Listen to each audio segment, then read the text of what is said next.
which is not true anymore if it was ever true at some point. That's one level, but then marketers would have you believe that you need to become an expert in funnels and email marketing and ads and all that stuff for you to build a successful coaching business. And it took years really to really recognize that this is actually a rejection avoidance scheme, and that every time I was gonna take a step forward, I would stop myself.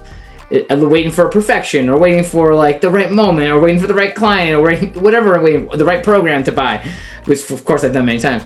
And hey, it's Daniel, and you are about to watch a clip from our free podcast, The Coach's Journey, where we help you navigate the surprisingly difficult path of building a coaching business by people who are actually doing it. And we go live, raw and unedited every week in our free Facebook community. Coaches Nation, welcome to another awesome edition of the Coach's Journey podcast. I'm Daniel Fernandes here with Faisal and Ensaun, and we are here to talk about one topic, which is what drives sales in coaching. And we typically break this down into three big pillars, and we'll get to those pillars in just a second. Faisal, why don't I kick it off with the three pillars, and then we can talk about them more individually as a result, because we're talking about what drives sales in coaching. There's three big things that drive sales in coaching. And those are the three pillars of your coaching business, the way we talk about it. And a lot of things that fit into a coaching business most of the things will fit into one of these three pillars. So why don't we kick that off? Go for it. All right. So pillar number one, I'm going to draw a Venn diagram with three bubbles, but the bubbles won't be touching. So there'll be like separate bubbles, although they do overlap in real life. So we could make this a Venn diagram. Bubble one, PYOT. Bubble two, LCTSP, and bubble three is CSS. All right. So the first bubble, if you've been to any of our trainings, you might know some of these acronyms, which is put yourself out there. So the first bubble is putting yourself out there. That's what PYOT stands for, and it's making yourself visible, talking about what you do, posting online content, whatever it is for you that makes you visible, that puts yourself out there so that people know what you do and are more likely to engage with you. There's lots of different versions of this, and just posting social media is a piece of it, but it's not the whole thing. If you're just posting social media, you're probably not doing enough to put yourself out there. You have to actually be telling people more about what you do or engaging with people, which leads us into the second one, leading people through the sales process. LCTSP, leading people through the sales process. And that involves taking people from the time that you connect with them all the way through to when they buy your coaching. What does that sales process look like? We're going to talk about that today. And actually, that is a big part of what our workshop in December is all about. And the last part of building coaching business is coaching and sales skills. Developing, I'm going to say DCSS, developing your coaching and sales skills. Because no matter where you are on the coaching skill set and the sales skill set, there's another level for you. There's another level for you in terms of the impact you can create and the ability you can have to help people make that decision to sign up with you for coaching. Because that's what sales is. It's coaching people to make a decision. And sales and coaching are very much similar. So those are the three pillars. Putting yourself out there, leading people through the sales process, and coaching and sales skills. And those are the conversational skills that we're talking about. So Faisal, let's hear your take on, what drives sales and coaching. And then we'll sort of create the conversation around those three pillars too. Yeah, for sure. And those three bubbles around outreach, your sales process, and your skill sets as a coach and a salesperson, which I think are the same thing. Generally, those three things drive that. But here's where things break down. I mean, this morning in our afternoon in our 90-day challenge session that we do with our paid community members, and pretty much every week, and one of the clients there was an experienced coach. Now he's getting a bunch of clients or potential clients that he's booking calls with, and he had a little bit of a slump. And I asked him, I was like, well, what's giving you these clients? He's like, well, I've become much more active in putting myself out there, which was the first bubble, which means he's going to events, he's speaking on events, he's connecting with people, he's putting content outside to and he's actually reaching out to people, which is the second piece, the sales process. Now he's reaching out to his older clients, his current clients, and anybody in his network to see if they need some kind of support in that area. Now, there are different processes around there, but he's starting the sales process by creating an outreach. And then the last piece, now this coach has been doing this for close to 5+ years, which means that he's developed certain skill sets in coaching and sales for this to happen. And it's very obvious to him and to me. Yeah, but a lot of times it's not obvious to him because he will stop one of the things. So, for example, in his case, he stopped putting himself out there for a while. And so his sales went down. And as soon as he started the process again, it went up again. He stopped doing a lot of the outreach because he was relying on a lot of the natural referrals that was coming around. And then after a while, it starts to dip because he didn't have an active process. Now, a lot of people might say, well, that's tiring to restart the process. It might be, but this is where we built, if you're looking at the growth and scaling part of it, this is where we built systems and team to help us, because sales never stops, marketing never stops. Bigger companies, they build a team and a system around them to continue the same thing that you would start as a solopreneur. So that's the overall process that you need to think about. And a lot of people's misconception is that they either do the things at the wrong time. For example, they focus a lot on the outreach process, but they focus it on online marketing, not realizing that's a medium to long-term process rather than the direct process to get clients. You might need to, for example, focus on the sales process rather than outreach. Make yourself visible, but start connecting with people one-to-one in your own network or one-to-many to get your clients. And that also came up in our session today. And so we're going to go a little bit deeper into these, but understanding that all these three play a role in you building your business, and understanding the timing of it is very important as well.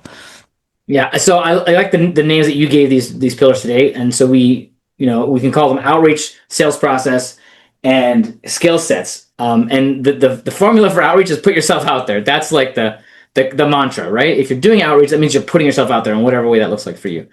And I think it's really true that when you stop putting yourself out there, for whatever reason, did you get busy? Did you stop right before it was going to work? The classic, resistances that we have to putting ourselves out there, whatever the reason is, when you stop doing that, you stop the whole funnel, because putting yourself out there allows you to take people through the sales process, which allows you to sell coaching. And if you are not going to sell coaching, assuming you're not independently wealthy and you want to make this a source of income for yourself, you have to learn how to sell the coaching too. All three have to happen.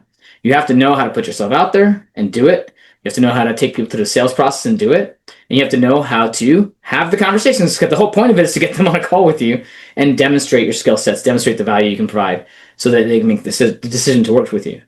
And one of our big trainings that we do is how to take people through the sales process. And in our pro membership every Monday, we just did this today. We take people through that process where you start with connecting with somebody, and then you have a meaningful connection with them, and then you take them through a process where you have a call, right? You take them through the process. They get on a call with you. And so when you put yourself out there and then take them through that process to get on a call with you, that should all be aligned with you, right? So you can definitely put out a lot of content if you want to, but at the end of the day, you have to lead them towards this call with you, so that, because it's a coaching business that you're running, you want to coach people, right? And so once you get them on the call, you have to demonstrate those skill sets. That's why it's so important to constantly develop your skill sets. I'm learning about coaching skill sets and sales skill sets all the time. Like literally every week, I'm learning something new about, what discovery call I did, or, how to coach better, or how to put myself out there better. And there's a lot of different ways that we can all do things. And so you have to do it the way that makes sense for you and your business, which means you got to take the time to sit down and think about what your systems are. Yeah. And one of the things that Daniel pointed out is our focus in our program, a lot of it is on the sales process rather than on the marketing piece. And you can label these in three different other ways too. So the putting yourself out there is the marketing piece, the sales process, the sales piece, and the last one, skill sets, is your product or service piece, the quality of your product or service piece. And if you put it in those general terms, it applies to every business across the board. It doesn't matter what kind of business it is that every business requires marketing, it requires sales, it requires a product that adds real value to the marketplace. Now, coaches don't think of it that way because they don't think of it as a business owner. That was one of the biggest things that I've learned, is to start looking at coaching as a business rather than just a thing that you're passionate about. Just a thing that you want to pursue because you want to help people. And that was my original thinking, was I just want to serve people. I just want to help people. It can be both, right? You can be passionate about it and have a business around it, right? And sometimes I think people don't really understand that business doesn't have to be something you don't like. It can be, it can be fun. You can enjoy it and you can be passionate about the thing that you create.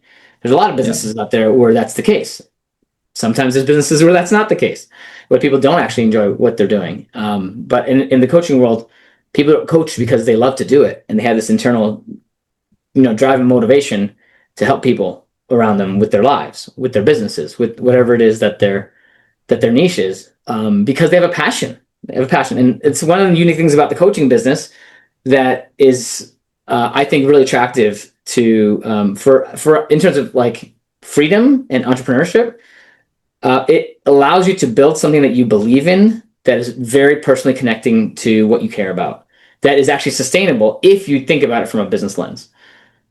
Yeah, or the other option would be is to don't think of it as from a business point of view. Look at it as a hobby, and that's perfectly fine as well. And that's why I always confirm. Even today we had a coach who's well off. He just sold a business and he's doing coaching.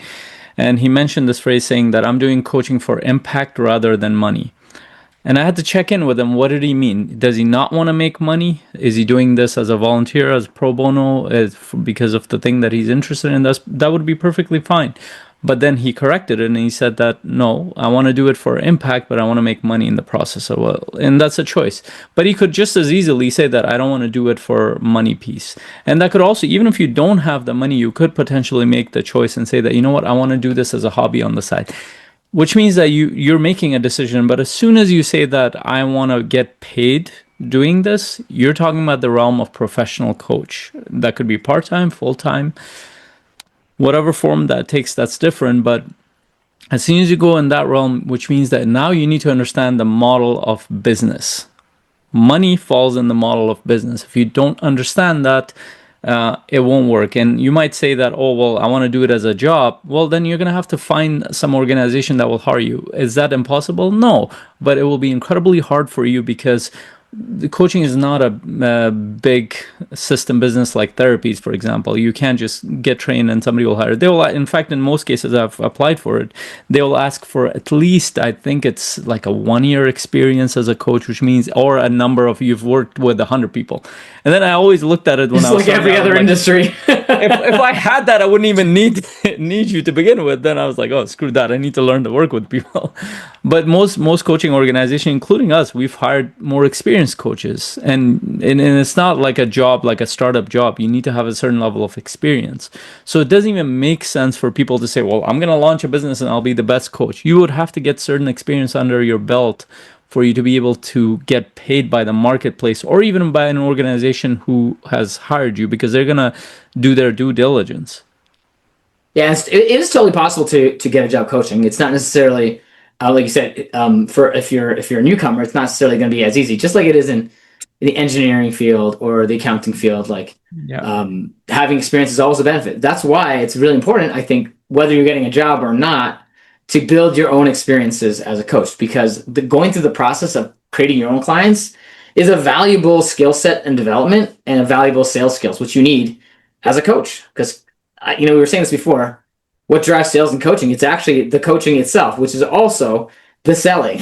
When you do your discovery session and you do your process, as you go through that discovery session where you take people through, if just long story short, you take people through their vision, what they want, the desire, what they're trying to achieve. You take them through the struggles and the challenges and help them understand where they're trying to head.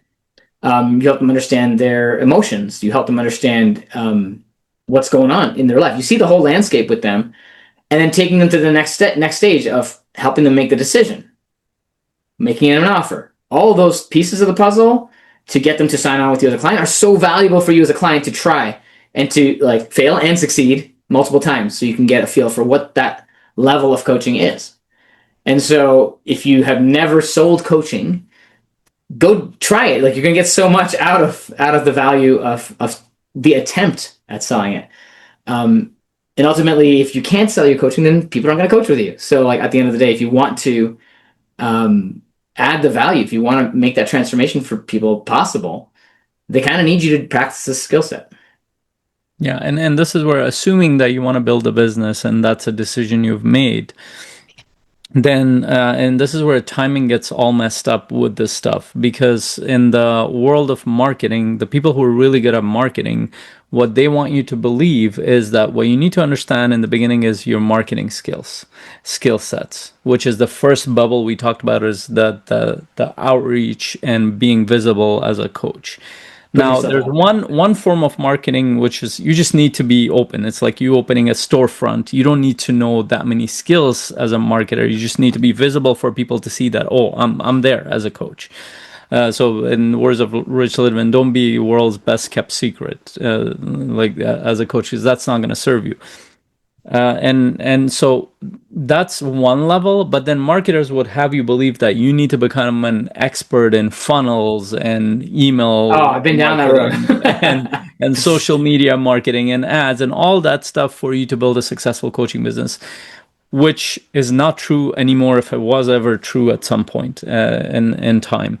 And so, which means that a lot of coaches, they kind of get a little bit sidetracked. I did too. Many of the coaches that I've met, that's the same process. We all have.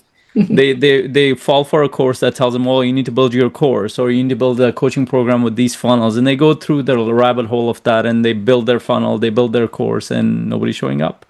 Nobody's there. Because what I've learned over the past 10 years is that marketing is a much more complex skill set than sales is. It's a more creative skill set, and it takes time to test it out, a lot more time to test it out than a sales process does. And sales process is much more logical, and it's much more relational. It's much more data driven, I would say. I would even go as far as to say sales process is a much more practical, actionable thing that coaches can do, whereas marketing is a higher level of sophistication for more of a scaling kind of approach, right? Like marketing, like if you're beyond the basic level of putting yourself out there, making yourself visible, and telling people what you do, and having conversations like that create visibility for yourself, that is the first level of marketing.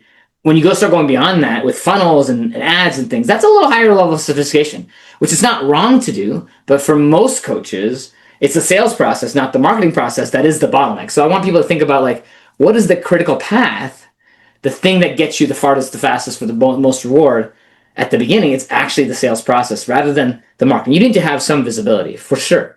But the sales process is way, way more important, knowing how to take people through that. Because let's think about it this way. If you had amazing ads and amazing marketing and everybody was coming to your doorstep but you didn't know what to do with them, what's the point of that?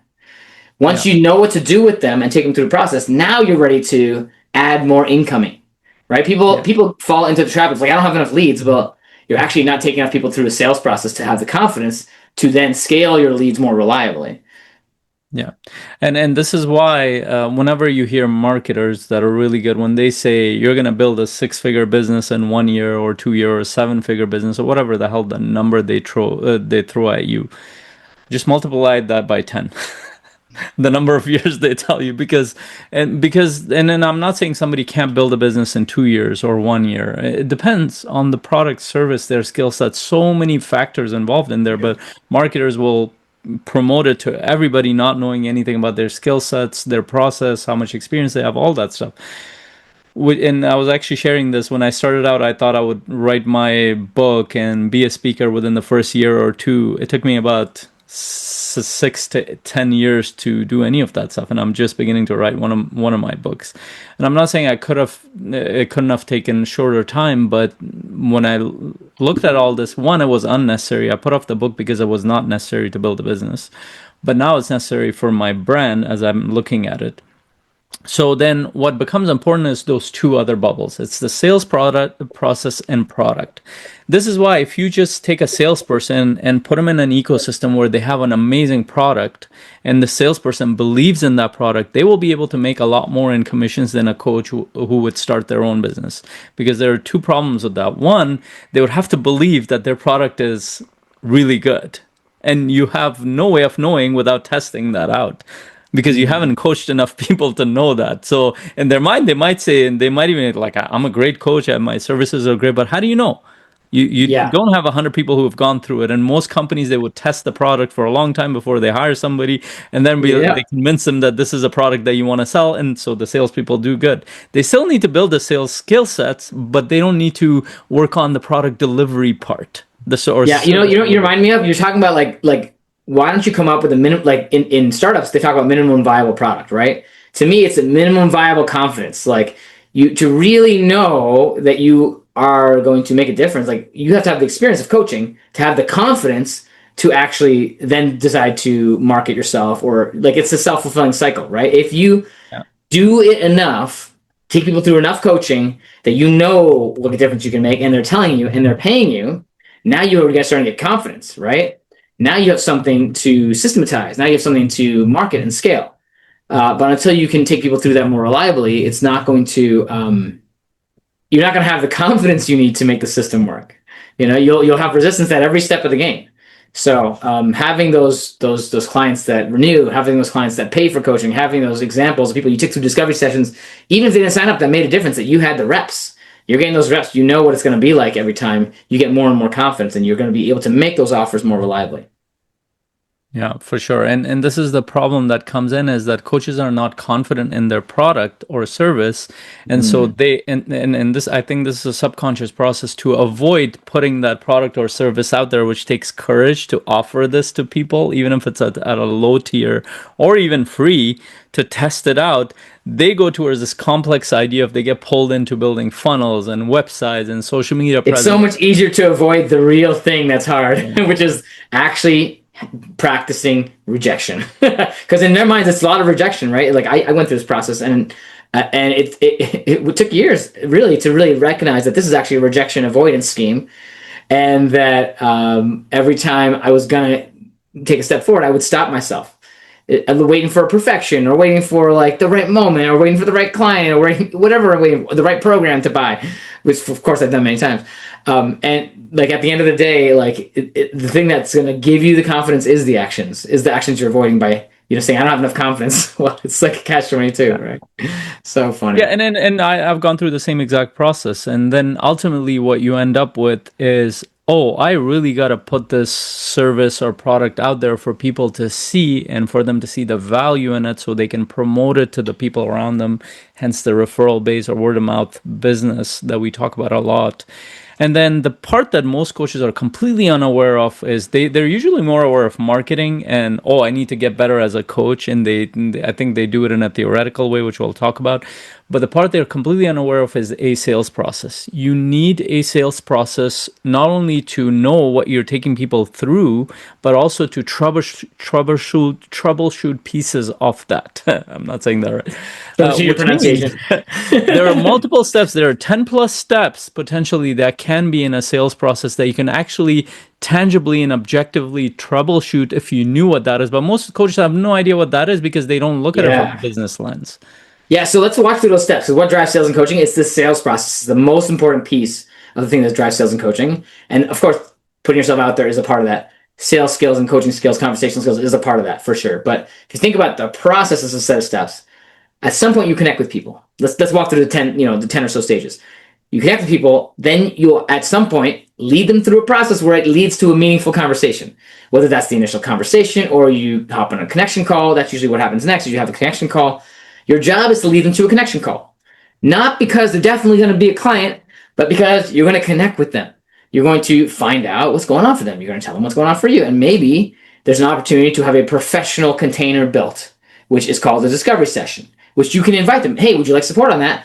I would love to offer you support. We can do a strategy session or a discovery session or whatever you want to call it, whatever makes sense to them. So you bring them to the discovery session. Now you're there. Maybe you give them an intake, maybe you don't. The point is you have them in this container. They've blocked off 90 minutes, maybe 2 hours, maybe an hour, whatever your, we recommend 90 minutes at least, but it depends on your process, right? So this process can happen a lot of different ways, but at some point you get them to the discovery session. That's where your coaching skill sets really matter. You take them through, we have the discovery session process. We're going to walk you through that in the workshop in December. And we have a masterclass on discovery sessions that you can use to sell your coaching. Once you have that discovery session, you're going to want to give them a homework piece or an action step, an action plan that they can go do and try things. Because a lot of the effect of coaching is happening outside the session when they go do stuff in their life because they have a shift in mindset. Now they're going to go do something. They're going to learn something. They're going to iterate.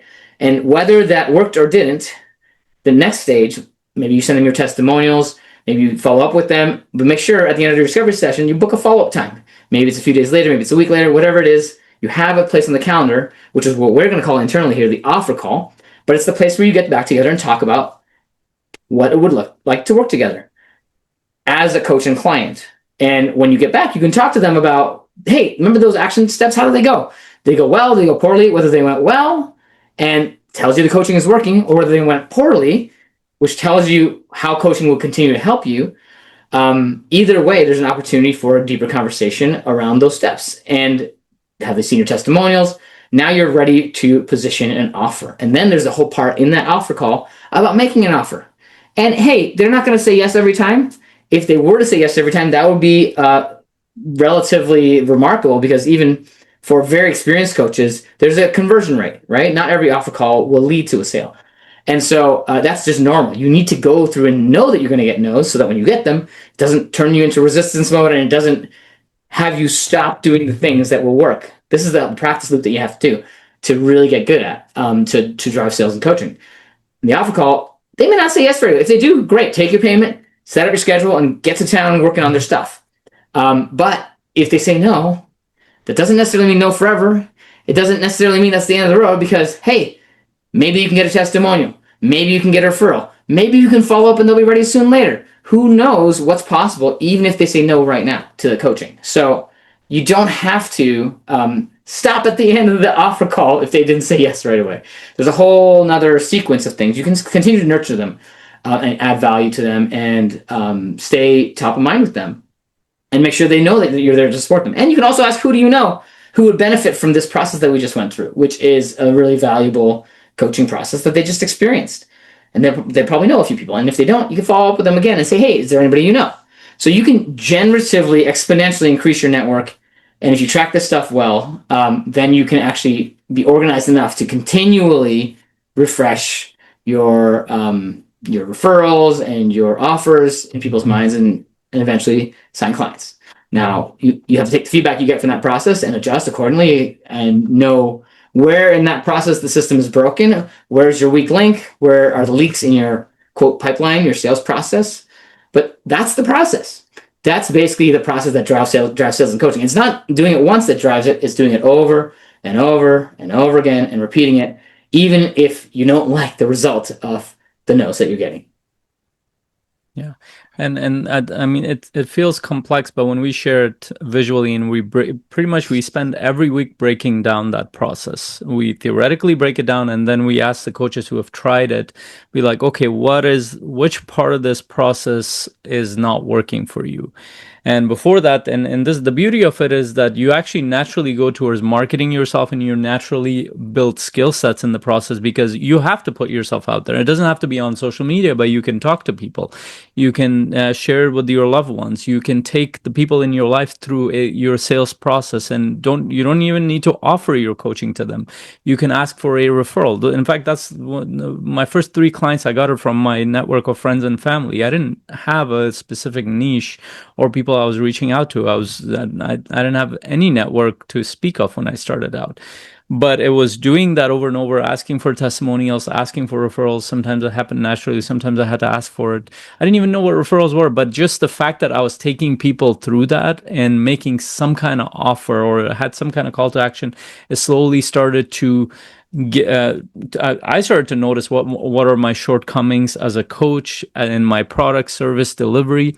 And I started getting feedback from other people. Sometimes it'd be like no referrals, not even testimonials. Sometimes it'd be like, this really helped me. This really changed my life.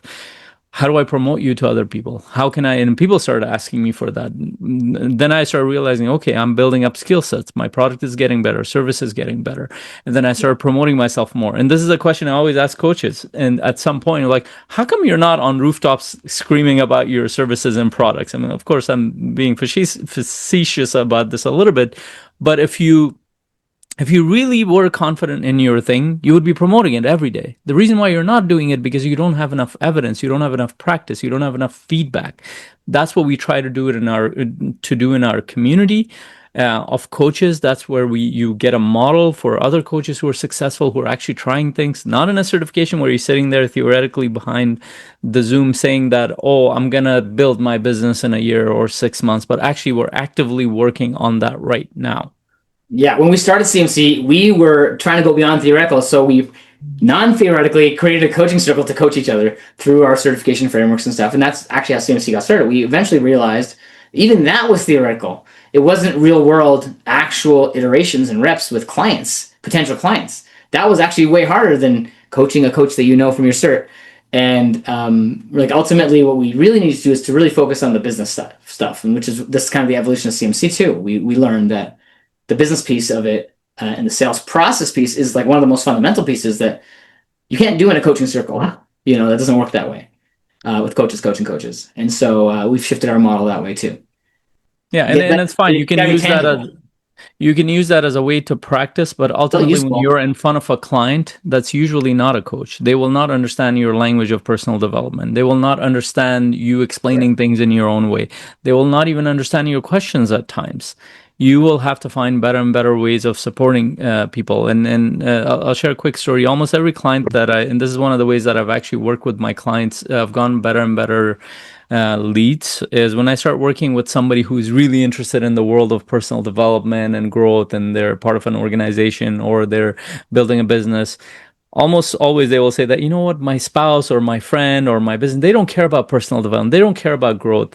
And I'll be like, well, where are they stuck in? They're stuck in this area. Like, would you connect me with them? And then I'll do a session with them, and they will, about half the time, they will hire me.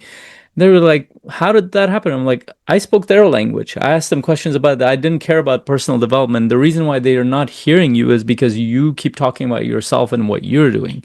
What they needed help with was how they could be served. Now, I didn't even understand that as a coach early on until I started to experiment with different people, that everybody uses a different language, and how do I help them get to the outcome as a coach? Yeah. But those were subtle things that I had to learn as a coach that I didn't know. Yeah, that sounds so familiar to me, Faisal. Like I'm feeling like, you know, looking back on my early coach experiences, one of the things that I was really excited in personal development was like, oh my God, I learned this amazing life-changing thing, you know, and I have to share it with people. it was like, people have to know. And I realized later now that I did, that's kind of like self-centered view. Like I have to share the way I see it with you.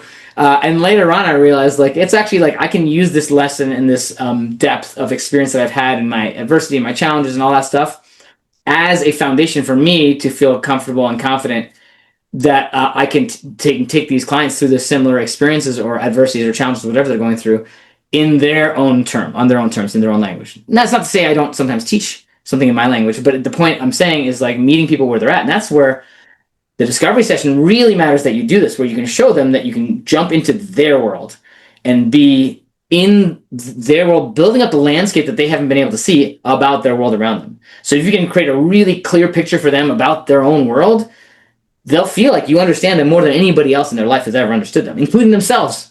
Like you're starting to see things with them that nobody else has been able to uncover and see because you're taking that time to speak their language. Which is their visions, their goals, not your frameworks. Your frameworks can be a part of the coaching for sure, but like really clarifying for them what they're facing is a really big part of that discovery process.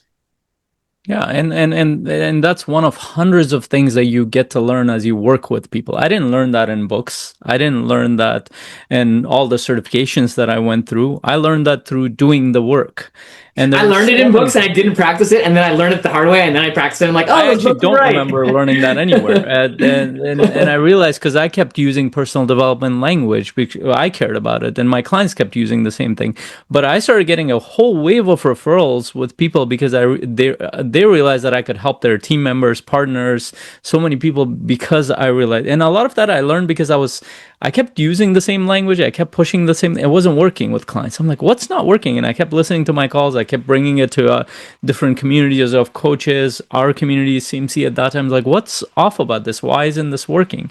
And I learned that through iteration a lot of times. And sometimes, like Daniel, you might learn it in theory in a certification or in a book. You will not apply it because you won't understand how it works in real life. You won't see the important pieces of it. Like you'll say, okay, I get it, I'm going to do it, but you won't be able to do it because you haven't really experienced the effects of doing it and not doing it in stark contrast because you've experienced it yourself.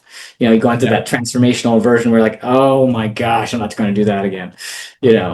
Yeah, and this is what we're doing in our community. We understand as coaches what it takes to build a business.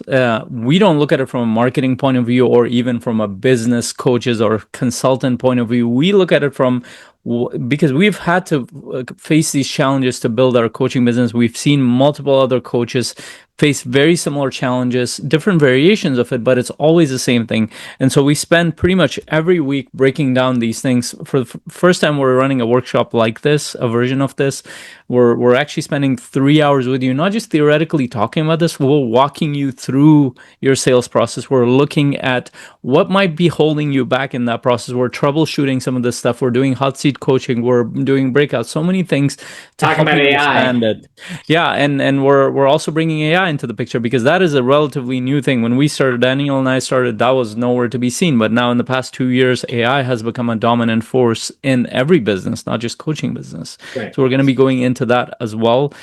You're also getting a powerful bonus in this process. We're going to actually get you to show up to a session where we're giving coaches feedback. You're actually the bonus session. The bonus session, right? Yeah. Super excited. Can I talk about that one? Go for it. Okay, so what we've been doing every month with our pro membership is we have our clinics every month where we come in and troubleshoot actual coaching sessions.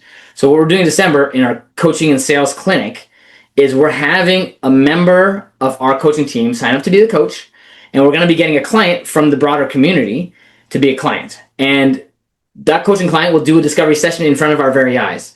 So if you get to come to this session, then you can be part of seeing the way that they did it. And then what's really going to be valuable after, not only will that be valuable if you're willing to be present and experience that, you can take your own notes on what you noticed. Then we're going to debrief it. And Faisal and myself will both share feedback, as well as maybe if we have time for as many people as we have, we might get some feedback from everybody gathered or a cross section of people. And we're going to debrief that session.